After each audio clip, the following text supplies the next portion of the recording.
Calaroga Shark Media. Pro tip, actually plug in your microphone or you wind up having to do the first 8 minutes over on your podcast. Hi, I'm Shawny Mac with your daily comedy news. Rookie mistake, you idiot. Hey, am I crazy?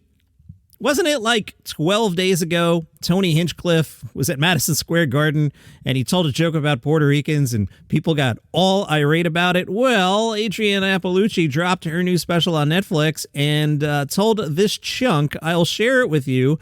I found the chunk on Sam Morril's Twitter account. Let me play it and then I'll have some commentary.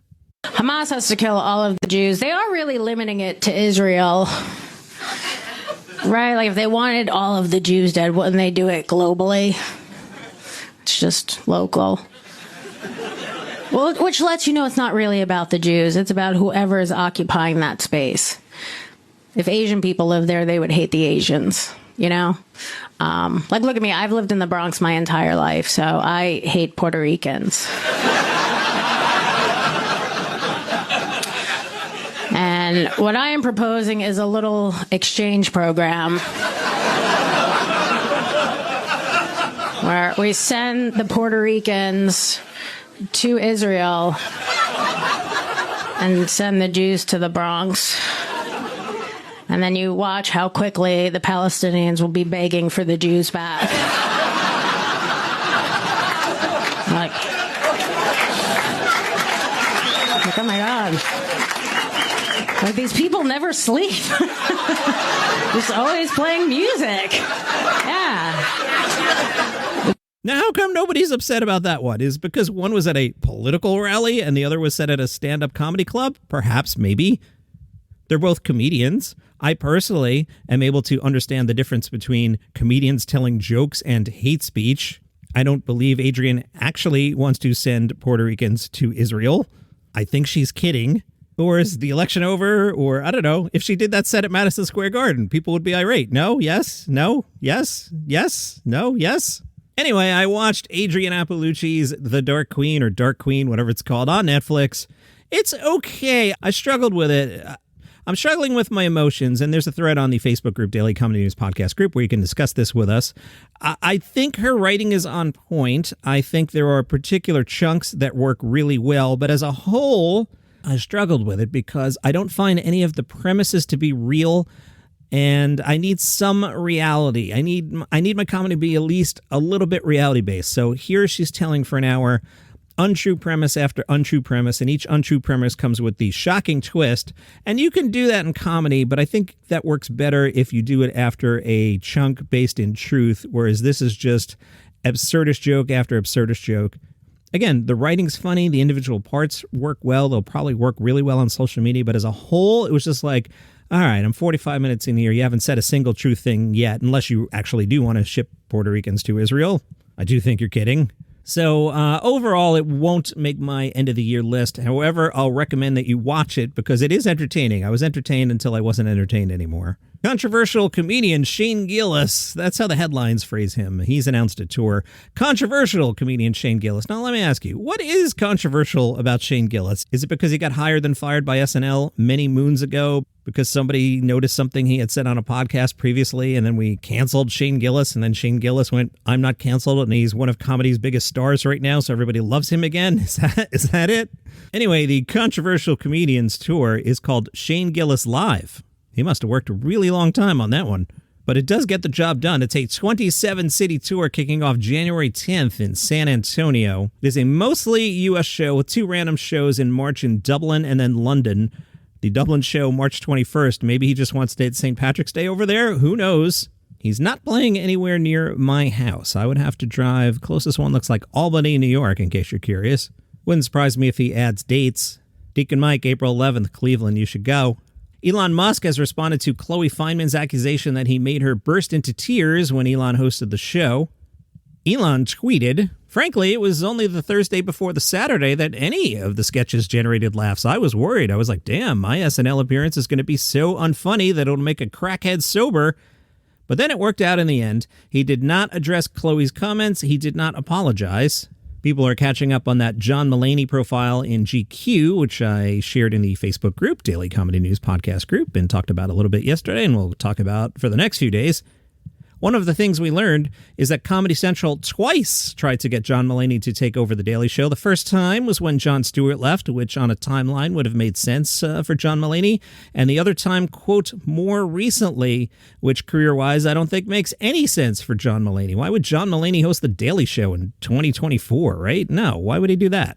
Mulaney said it wasn't the right thing at the moment. We're hearing Mulaney is going to do 12 more episodes of that Netflix late night show. That'll be fun. Congratulations to John Krasinski. He has been named Sexiest Man Alive by People. So, if you find yourself in meetings making faces because the meeting is ridiculous, one of two fates awaits you. Either you become the sexiest man alive, or you find yourself recording a podcast in the basement 15 years later. One of those two things is true. Remember Gallagher? There's a new documentary about him. Gallagher is a tale of triumph, heartache, and the resilience of an endlessly creative mind. You remember the dude? He smashed watermelons. Remember that? But that was only a fraction of his act. Gallagher was at heart a wordsmith, a poet, and a visual absurdist. Over time, Gallagher's fame faded. He claims he never landed a sitcom because he spent too much time on the road. Was that true? Was he difficult to work with? Was he unlucky? What about the urban legend that his brother stole his act as Gallagher 2? Who is the real Gallagher? Well, the new documentary Gallagher makes its world premiere at the Dock NYC Film Festival today. They have shared a trailer with me from which I will excerpt. You're going to hear some voices that you'll be like, I know that voice. The voices you're going to hear include, in order, Bill Burr, Howie Mandel, and Bobcat Goldthwait. I was like 12, 13. To see an adult acting like that. Freedom, there was a silliness. It was visceral, and it was relatable. And it was fun. But at the same time, it becomes the only thing people know him for. He had really smart material, too. He was really brilliant. And he garnered a bigger audience and a wider swath and more television than anybody of his era. So what happened to Gallagher? What happened to that surreal hippie genius I saw as a kid? I worked with Gallagher once. When I had the Raw Dog Comedy channel at Sirius, which is audio only, by the way, we had Bobcat come in to smash watermelons on the radio because that was the kind of thing we did. We like absurdist humor. You've heard me talk. I like Letterman. I like Conan. I like things that make no sense. Why would we have a guy smash watermelons on the radio? I don't know, but it was funny. And I will tell you, we did this in it's called the Fishbowl Studio, which is the main studio at Sirius. It's called the Fishbowl because it's all glass, so a lot of people can gather around and watch the recording from outside the studio.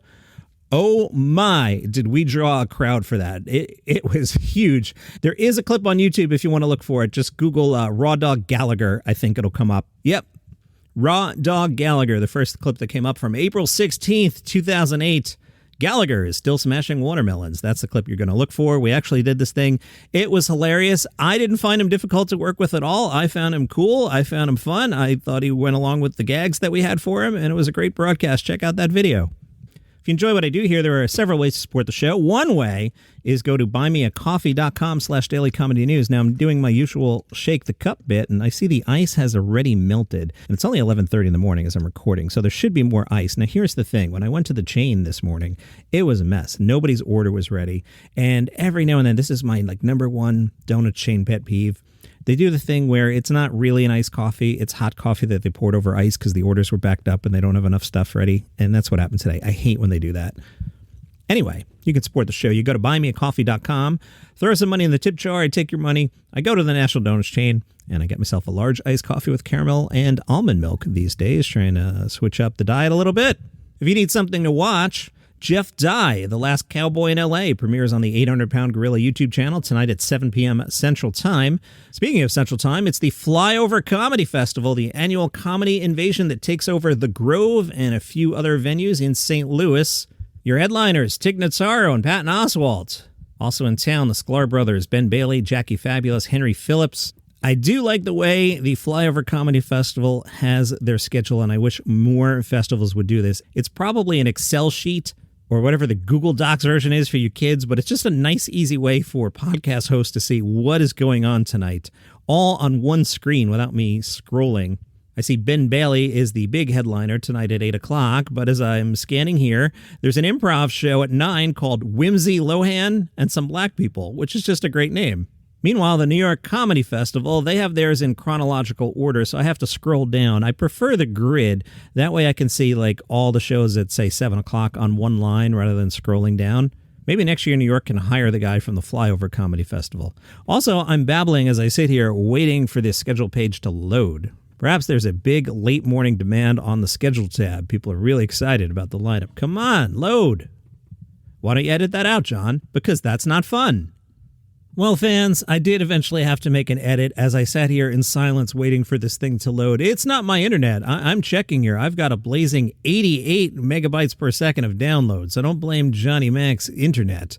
I suspect this website has problems because I'm looking at it and says the laughter starts in -7 days, -12 hours. Unless that's a joke, you are a comedy festival, I'll give you the benefit of the doubt. Well, they're having problems. The mobile site loaded first. And I'll tell you, when you have all your shows in chronological order and we're a week plus into this thing now, you have to scroll through like 400 shows to get where you want. Why wouldn't you have the newest shows up top? Why would you do it like this? This website is terrible. Hire the guy from Flyover, will you? All right, after all that, who is playing tonight? 5:30 at New York Comedy Club. Forrest Shaw, Aida Rodriguez, 6:30 at Chelsea. Jabuki Young White at the Hard Rock at 7. JB Smoove at Town Hall at 7. Comedy Gives Back Laugh Aid at Gotham at 7 o'clock. Joe Rivers Ode to Joan. It's like Joan Rivers Week at the festival. That's at the Laurie Beachman Theater at 7. This is different than the other Joan Rivers things I told you about. The description of this one, if Joan Rivers would have been Chinese, she would have been the spitting image of the glamorous, hysterical Joyang Summers. Just call her Jiao Rivers. That's fun. Well played here at the Littlefield at 8 o'clock. The Eras Tour, Taylor Swift Comedy Show and Dance Party. Do you think Taylor Swift will show up? Taylor Swift's Eras Tour is still going on, so Zach Schiffman and a gaggle of Swiftie comedians will help say goodbye to the never-ending epic concert. Louis Katz, haven't heard that name in a while. His show, Old Man Hustle, presents Louis Katz live in Brooklyn at Williamsburg at 8.